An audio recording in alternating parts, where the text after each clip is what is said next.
Hello students, welcome to Educota. हम पढ़ रहे थे क्लास 11 मैथमेटिक्स का पहला चैप्टर जो कि था सेट्स, और हमने 9 लेक्चर देख लिए हैं। पिछले लेक्चर में हमने एक नया कंसेप्ट पढ़ा जो कि था सबसेट, और इस लेक्चर में हम उससे रिलेटेड क्वेश्चंस करने वाले हैं कि सबसेट्स कैसे लिस्ट करते हैं, टोटल नंबर ऑफ सबसेट्स क्या होते हैं, वगैरह वगैरह। तो एनसीईआरटी एक्सरसाइज 1.3 के जो भी रेलिवेंट क्वेश्चंस होंगे इस टॉपिक से वो हम करेंगे। उन सबसे पहले एक क्वेश्चन मैं खुद से करवाना चाहता हूँ। ये एनसीईआरटी आरडी का नहीं है, ये सिर्फ ये आपको प्रैक्टिस करवाने के लिए है कि सबसेट कैसे लिस्ट करते हैं। तो जल्दी से देखते हैं हमारा आज का पहला क्वेश्चन। तो ये है हमारा पहला क्वेश्चन, और ये एनसीईआरटी वगैरह में से नहीं है, ये प्रैक्टिस के लिए है। क्वेश्चन कहता है find the total number of subsets of the following set. सबसे पहले तो ये निकालना है कि जो गिवन सेट है इनके सबसेट कितने बन सकते हैं। फिर जब आपको पता पड़ जाए कि हाँ इतने सबसेट बनेंगे, उनको इंडिविजुअली लिस्ट भी करना है। तो चलिए पहला पार्ट देखते हैं, सॉल्यूशन ऑन फर्स्ट पार्ट। यहाँ पर सेट ए हमें गिवन है a, b। बच्चों यहाँ से बताओ कि इसमें नंबर ऑफ़ एलिमेंट्स कितने हैं। नंबर ऑफ़ एलिमेंट्स हैं 2, और हमें पता है total number of total number of subsets of set A is equals to क्या होते हैं, 2 की पावर n ऑफ ए। यही थ्योरम थी। तो यहाँ पर n ऑफ ए कितना है 2, यानी कि 4। तो 2 की पावर 2 यानी कि 4 सबसेट्स होंगे। और वो कौन कौन से होंगे, दे आर, देखो सबसे छोटा तो क्या होता है, empty set is a subset of every set, तो ये तो आएगा। दूसरा क्या होगा, इसका सिंगल एलिमेंट ए, ये इसका एक सबसेट है। तीसरा बी, और फाइनली खुद ये। आप खुद सोचो कि इसके कोई और सबसेट बन सकते हैं, कोई और लॉजिकल टुकड़े। या ये मत बोल देना कि भाई हम आधा ये ब्रैकेट बना देते हैं और ए को काट के आधा बी बना दिया, ये देखो डंडा बना दिया, बाकी घुमाओ बाद में बना देंगे, है ना। ऐसा तो है नहीं, यूनिट तो पूरा काउंट होगा, या तो एलिमेंट बी होगा या नहीं होगा, बीच में तो कुछ हो नहीं सकता। तो जो जो एलिमेंट जैसे जैसे परम्यूटेशन कॉम्बिनेशन बन सकते हैं मैंने बना दी है। तो ये टोटल 4 सबसेट हैं, जिसमें से 2 फिक्स होते हैं, बाकी आपको सोच के बनाने पड़ते हैं। ये तो ईजी था, बाकी 2 में समझ में आएगा, इसलिए मैंने क्वेश्चन तीनों तरह के लिए हैं। 4 से ज़्यादा जनरली यूज़ नहीं होते हैं, मतलब लिस्ट करने के लिए नहीं देगा, क्योंकि इसके बाद तो फिर 2 की पावर 5 32 होता है ना। तो 32 तो कहाँ तक लिस्ट करते रहोगे। तो हमें यहाँ पर सेट गिवन है 1, 2, 3। अच्छा तुम खुद देखो, जैसे मैं एक बार कंपेयर भी करवा दूँ। ये है कि खुद के बराबर है, तो ये क्या हो गया, इम्प्रॉपर। बी देखो, अगर इसको कोई नाम दे दूँ तो इसका हर एलिमेंट यानी कि क्या है, इसमें बी बड़े वाले सेट में है, लेकिन इस सेट ए का एक एलिमेंट ए क्या बी में लाई करता है, नहीं। तो ये प्रॉपर सबसेट हुआ ना। तो ऐसा सबसेट बनते हैं। ये है सबसेट का मतलब, कुछ भी नहीं है। अब इन्हीं सबसेट को भी अगर मैं एक सेट में क्लोज कर दूँ, यही पावर सेट हो जाएगा, पावर सेट ऑफ ए। तो कंसेप्ट सेट के हैं बहुत ईजी, एक समझ में आ जाए तो बाकी सारे इंटरलिंक्ड हैं। कन्फ्यूज़ मत होना। अभी मैं ये से करवा दूँ, फिर पावर सेट जब पढ़ाऊँगा तो उसके बाद एक कन्फ्यूज़न और होता है कि अगर ए किसी सेट में बिलोंग करता है तो ये इसका सबसेट नहीं हो जाता, ये सबसेट होता है। मतलब एलिमेंट तो बिलोंग करता है और ब्रैकेट होता है। भाई आगे को बताओ, किसी का सबसेट होने के लिए इसको खुद को भी तो एक सेट होना पड़ेगा ना। इसमें ब्रैकेट दिख रहे हैं क्या कहीं, तो ये एलिमेंट है, तो ये भी कन्फ्यूजन बहुत होगा आगे। तो ये मैं लॉजिकल बातें बता रहा हूँ। सेट चैप्टर ईजी है, पर तुम इन चीज़ों में थोड़ा सा घूम जाओगे। अब देखो इसमें क्या पता पड़ा हमें कि नंबर ऑफ़ एलिमेंट्स कितने हैं, 3। Total number of subsets of set B is equals to 2 की पावर n ऑफ बी, यानी कि 2 की पावर 3, यानी कि 8। और वो कौन कौन से होंगे लिस्ट कर सकते हो उन्हें, हमने कहा बिल्कुल कर सकते हैं। सबसे छोटा सेट तो 5। फिर सिंगल से शुरुआत करते हैं। 1 हो गया, 2 हो गया, और ये 3 सिंगलेटन सेट बनेंगे।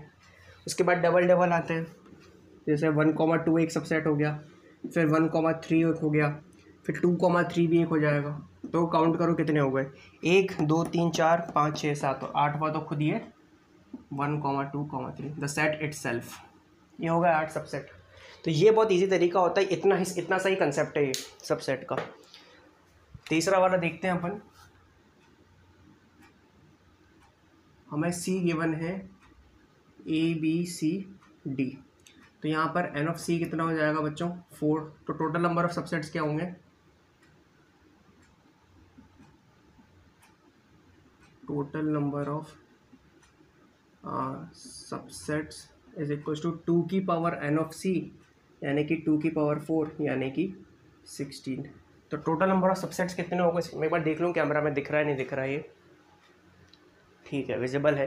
वैसे गाइडलाइंस है मेरे पास, तो ठीक है।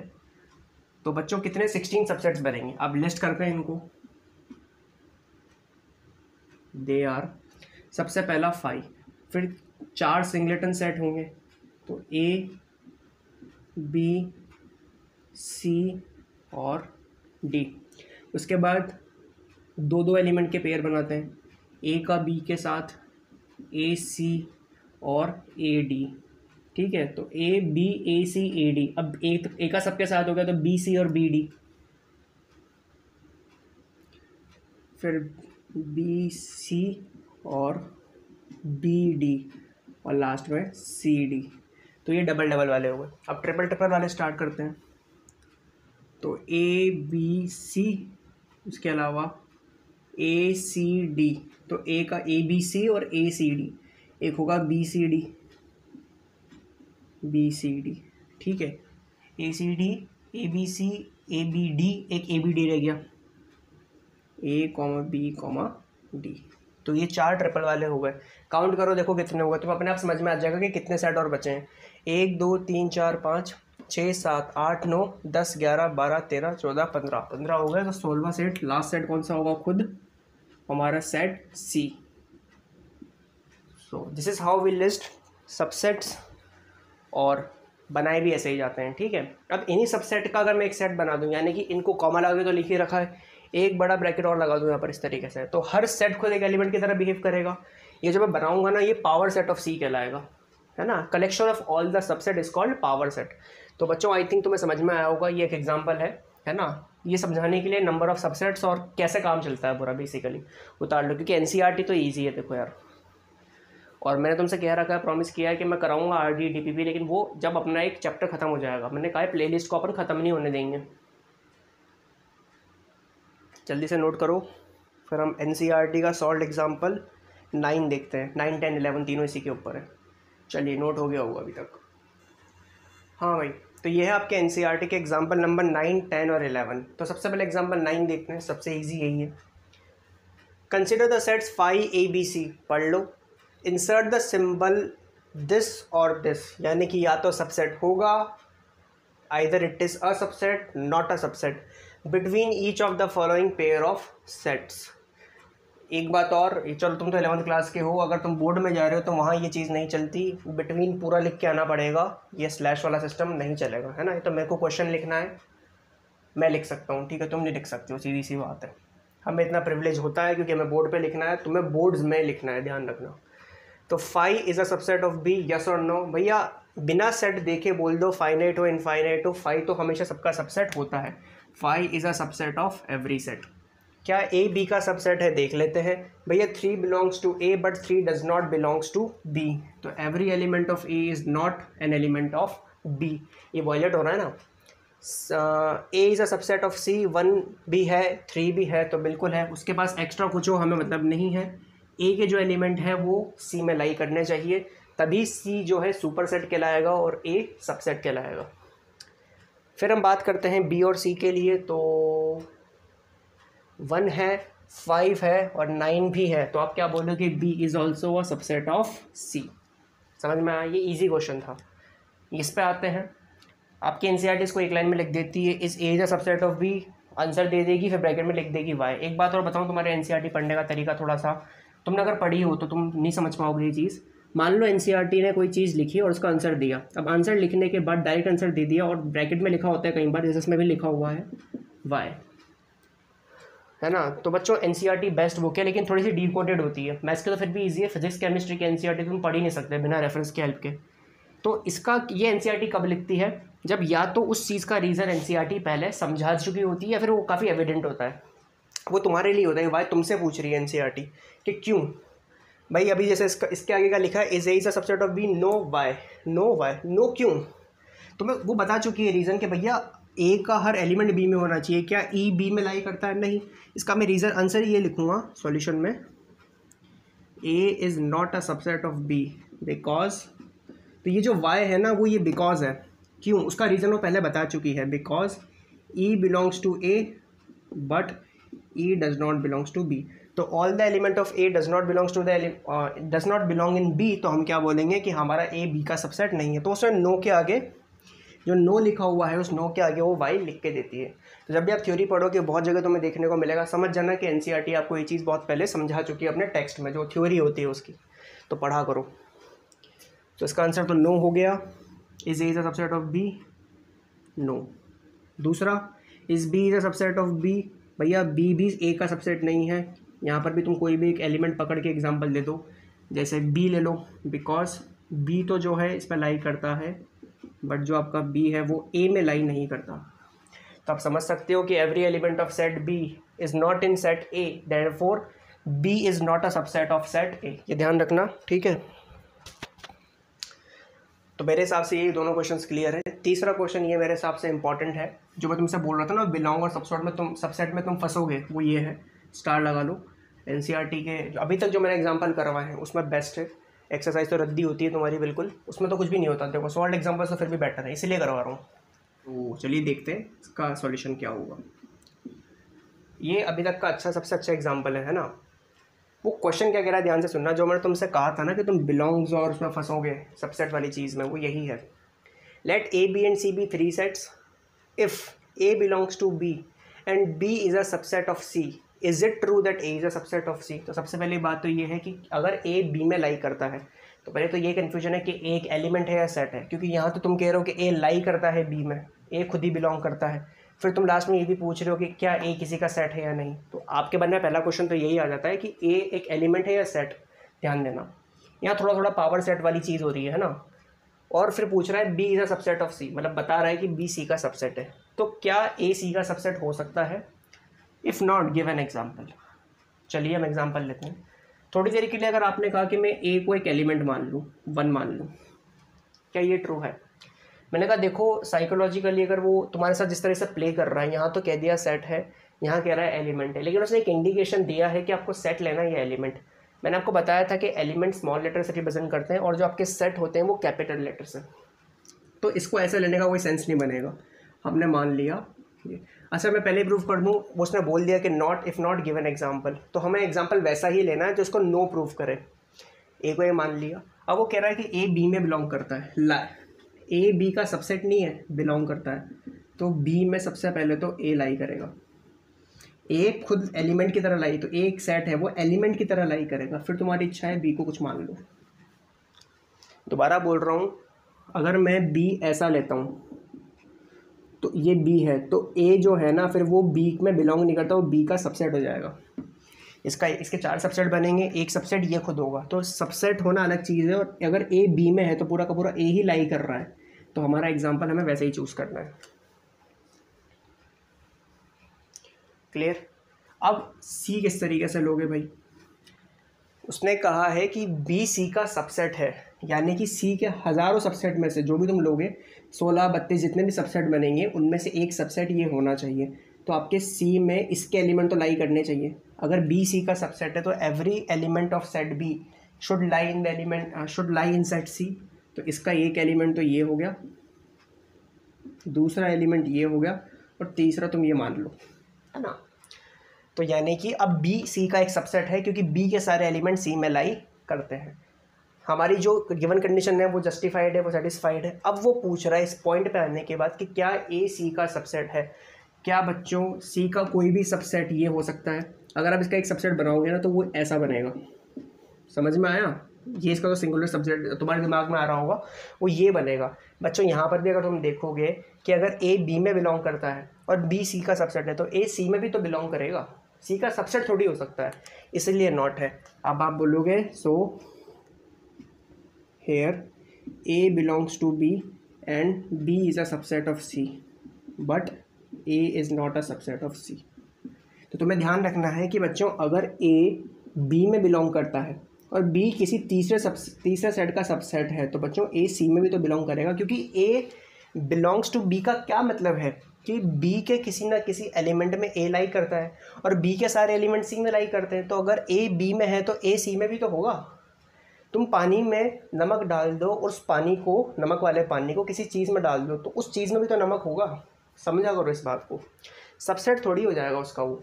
तो ये ध्यान रखा करो, ठीक है। एग्जाम्पल, ये बच्चों को बहुत हार्ड लगता है, मैंने कई बार टेस्ट में देता हूँ ऑफलाइन, तो उसमें ही बच्चे इसका एग्जाम्पल नहीं बना पाते, छोड़ देते हैं इस क्वेश्चन को। तो ये ध्यान रखना, ये बिलोंग और सबसेट इसमें कंफ्यूज मत होना। बिलोंग का मतलब आप पूरा लाइक करते हो, ये पूरा विद ब्रैकेट, और जो सबसेट होता है उसका मतलब होता है सिर्फ एलिमेंट से। अभी आप देखो, क्या ए बी का सबसेट नहीं है? ए में एलिमेंट क्या है? 1। क्या बी में कहीं 1 दिख रहा है? ब्रैकेट में 1 इज़ अ डिफरेंट थिंग। 1 दिख रहा है क्या जैसे 2 लिखा है? नहीं दिख रहा। तो ये ध्यान रखना, छाप लो जल्दी से।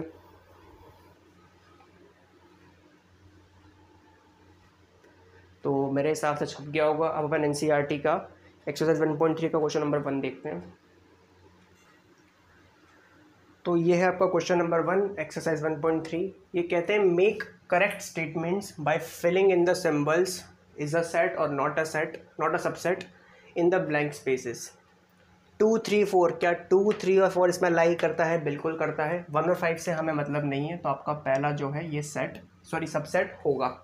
इसी तरीके से हमें बाकी करना है। ये आपके एनसीईआरटी के कुछ चुनिंदा अच्छे क्वेश्चंस में से एक है अभी तक जो मैंने करवाए बेसिकली।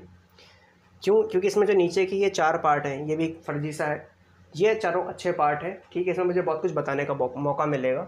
तो जो सेकंड क्वेश्चन है वो है क्या ये सबसेट होगा। तो बच्चों देखो, जिस वे में ये लिखा हुआ है ए इसमें बिलोंग नहीं करता, तो ये तो इसका सबसेट नहीं है। बच्चे कई बार कहते हैं उल्टा लिख लें, मैंने कहा देखो उल्टा वैसे पूछा नहीं है उसने, हम लेफ्ट से राइट की तरफ ही चलते हैं। बट अगर पूछता तो राइट वाला भी इसका सबसेट नहीं है, क्योंकि डी इसमें लाई करता है, इसमें नहीं करता, ठीक है। जिस तरह के उसने सिंबल दिए हैं उसने स्पेसिफाई कर दिया है कि हम लेफ्ट से राइट की तरफ बात कर रहे हैं। वरना क्योंकि इसमें कुछ सेट ऐसे हैं जिसमें ये तो इनका सबसेट नहीं है बट ये इसके सबसेट है, ये ध्यान रखना। थर्ड वाले को देखते हैं। The set of all x such that x is a student of class 11th of your school. तो ये आपकी क्लास 11th का सेट है और ये उसी स्कूल के सारे बच्चों का सेट है। तो बच्चों आपकी क्लास 11 भी तो स्कूल का पार्ट है। The set of all x such that x is a student of school. तो स्कूल का स्टूडेंट तो कोई भी हो सकता है, तो क्लास 11 के सारे बच्चे स्कूल के तो स्टूडेंट हैं। तो ये जो पूरी क्लास 11 है ये आपके स्कूल का एक सबसेट है, यानी कि क्लास 12 क्लास 10 सभी सबसेट हुए। Fourth, the set of all x such that x is a circle in a plane. अब सर्कल कैसा भी हो सकता है, कितनी भी रेडियस का। बेसिकली उसने ये नहीं बताया कि कितनी रेडियस का, बट यहाँ वो कहता है कि the set of all circles in the same plane, जिसमें ये है, विद रेडियस 1 यूनिट। तो पहली बात तो अगर ये प्लेन ही चेंज कर देता तो बात ही खत्म हो जाती। जैसे ये बोर्ड का प्लेन है, एक में इसके पैरेलल ये मेरा हाथ है, ये भी एक प्लेन है बोर्ड के पैरेलल, एक सर्किल एक है, एक यहाँ पर है। तो पहली बात तो यही सबसेट नहीं है, क्योंकि वो स्पेस नहीं बोल रहा है, प्लेन बोल रहा है। तो अलग अलग प्लेन में, तो उसने ये तो कह दिया कि भाई प्लेन में सेम है, लेकिन इसमें जो सेट है ना ये इनका है, इनकी सबकी रेडियस 1 यूनिट होगी। अलग अलग जगह पर फैले होंगे, एक यहाँ बना है, एक यहाँ बना है, एक वहाँ बना है, एक वहाँ बना है, सब 1 यूनिट के। यहाँ पर हर तरह की रेडियस का सर्किल मिलेगा। तो तुम्हें देख रहा है, तुम्हें तो पता पड़ेगा कि सिंबल तो यही इंसर्ट हो रहा है कि भाई ये नहीं है। बट जैसा कि मैंने कहा था, अगर ये उल्टा अलाउ करता तो ये जो सेट है ये इसका सबसेट हुआ नहीं हुआ बच्चों? ज़रूर हुआ। जितने भी तरह के सर्किल हैं उसमें से रेडियस 1 यूनिट वाले उनके तो सबसेट है, 2 वाले भी सबसेट हैं, 3 वाले भी सबसेट हैं। तो ये ध्यान रखना। ये प्लेन वाली बात मुझे समझानी थी। अगर ये सेम नहीं बोलता और बोल देता विद ऑल रेडियसेस तो इक्वल सेट हो जाते, है ना। सेम बोलता तो इक्वल होते। अगर ये बोलता ऑल रेडियसेस और सेम हटा देता तो भी सबसेट नहीं था। तुम बोलते कि भैया ये तो इक्वल है, मैंने कहा नहीं है, वो प्लेन ही चेंज हो गया ना बेटा, तो इक्वल कहाँ से हुआ वो? ये भी ध्यान रखना सर, प्लेन का डिफरेंस होता है। ये बोर्ड है, ये मेरा हाथ है, फिर दूसरा हाथ है, ये प्लेन है पैरेलल। जैसे ये एक्स, ये एक्स वाई है ना, तो ये वाई और ये एक्स प्लेन, समझ में हो। तो एक्स वाई ऐसे बहुत सारे प्लेन हो सकते हैं ना। और ये जेड एक्सिस बाहर आ रही होती है 3D। आपकी 3D ज्योमेट्री शायद है इस साल, बेसिक सा है, अगले साल तो अच्छा है। वेक्टर 3D पूरा टॉपिक है 12th में। तो 11th में तो मैं बेसिक समझाऊंगा। तुम्हारे कमरे का कॉर्नर देख लिया करो बेसिकली तुम। तो ये जो वॉल है, इस वॉल के पैरेलल सारी की सारी जो वॉल्स है वो अलग प्लेन है, बिल्कुल सेम प्लेन नहीं होगा। 5th की बात करते हैं। The set of all x such that x is a triangle. कोई सा भी हो सकता है। X is a rectangle. तो क्या रेक्टेंगल के सबसेट हो सकते हैं ट्राइंगल? कभी नहीं भाई। सेट ऑफ रेक्टेंगल से ये सेट ऑफ ट्राइंगल है, इसका कोई भी एलिमेंट उसमें लाई नहीं करेगा। और एक भी लाई नहीं करता तो हम तो उसी के बेसिस पे कह देते हैं कि सबसेट नहीं है। अब ये देखो, x is a set of all equilateral triangles in a plane. कोई सा भी इक्विलेटरल ट्राइंगल किसी भी साइज का हो सकता है, ऐसा बड़ा, बट इक्विलेटरल। ये कहता है x is a triangle in the same plane. तो ये कहता है कोई सा भी equilateral, isosceles, right angle, scalene, कैसा भी। तो ये कहता है कि हमारे पास हर तरह के ट्राइंगल है, ये हमारा सेट है, क्योंकि उसने स्पेसिफाई नहीं करा है। लेकिन यहाँ बोला है इक्विलेटरल। तो बच्चों हर तरह के ट्राइंगल में इक्विलेटरल भी आता है, तो yes it is a subset. Equilateral cover होगा ना भाई, ये कहता है मैं सिर्फ इक्विलेटरल हूँ, वो कहता है isosceles, equilateral, right angle, scalene, हर तरह के हैं हमारे पास। The set of all x such that x is an even natural number, यानी कि ये सेट की बात हो रही है। और वो कहता है एक्स इज एन इंटीजर, यानी कि यहाँ पर -3 -2 डॉट डॉट डॉट कॉमा -1 0 1 2, तो ये वाला सेट है, ये इंटीजर का सेट है, -∞ से +∞, सारे इंटीजर्स। तो क्या इवन नंबर इसमें लाइन नहीं करेंगे? ऑब्वियसली करेंगे। मैंने तुम्हें वो ग्राफ बनाया था, अगले लेक्चर में फिर पढ़ाऊँगा। जो भी अगले लेक्चर में टॉपिक है ना तुम्हारा सबसेट ऑफ रियल नंबर्स, उसमें हम पढ़ेंगे दोबारा उस ग्राफ को, वो इंपॉर्टेंट है। तो आप देखो इवन, पहली बात तो इंटीजर का सबसेट खुद नेचुरल नंबर ही होता है ना, और नेचुरल नंबर में भी इवन की बात कर रहा है, तो ऑब्वियसली सबसेट है। तो आई होप इसमें तो तुम्हें कोई दिक्कत नहीं आई होगी, ये छाप लो बिल्कुल।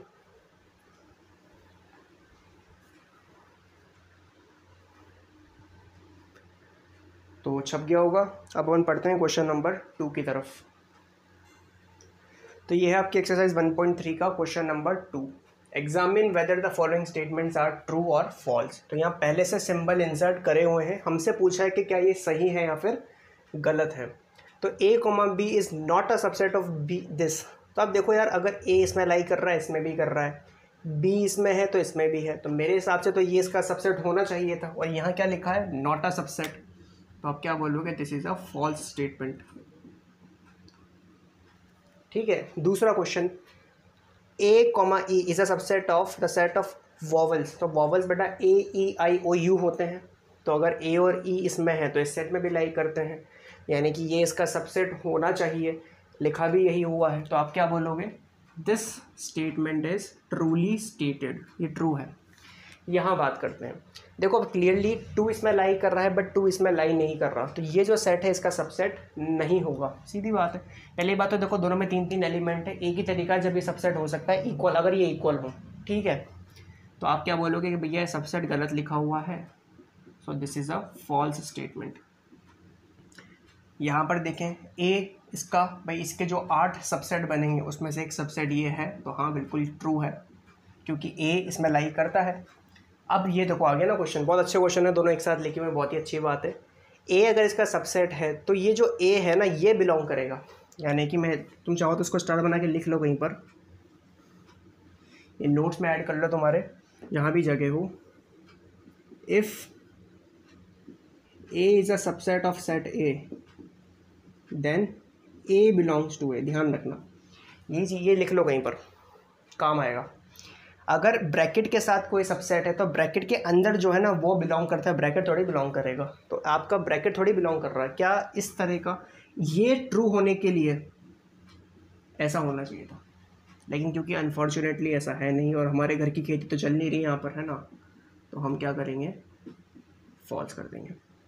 ये उतार लेना है ना, ये हल्के मत लेना, लिखवाया तो नोट्स में कहीं पर ऐड कर लेना।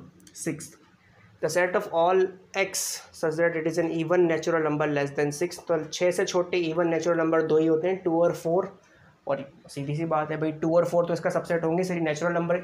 पहली बात है जब उसने नेचुरल नंबर बोला था तभी इसका सबसेट हो गया था, क्योंकि इसमें सारे नेचुरल नंबर आ गए और इसमें कुछ सेलेक्टेड है, जैसे भी कंडीशन है।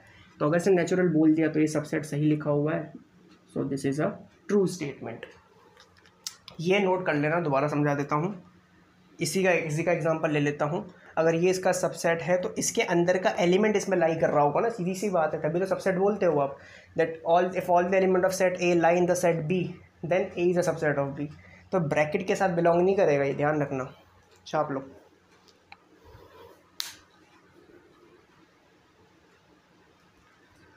सो आई होप छप गया होगा। तो इस लेक्चर के लिए इतना ही। अभी आपके एनसीईआरटी के एग्जाम क्वेश्चन नंबर 3 और 4 ये दोनों क्वेश्चन रह गए हैं। मैं अगले लेक्चर में सबसेट ऑफ रियल नंबर जब बताऊंगा तो उनसे पहले अपन क्वेश्चन नंबर 3 और 4 कर लेंगे, उसके बाद वो टॉपिक स्टार्ट करेंगे। लेक्चर को अननेसेसरी अपन लंबा नहीं करने वाले। तो शायद ये लेक्चर 10 था, वो लेक्चर 11 होगा, ठीक है। तो ये लेक्चर एंड तक देखने के लिए आप लोगों का धन्यवाद। पढ़ते रहें। जय हिंद, वंदे मातरम।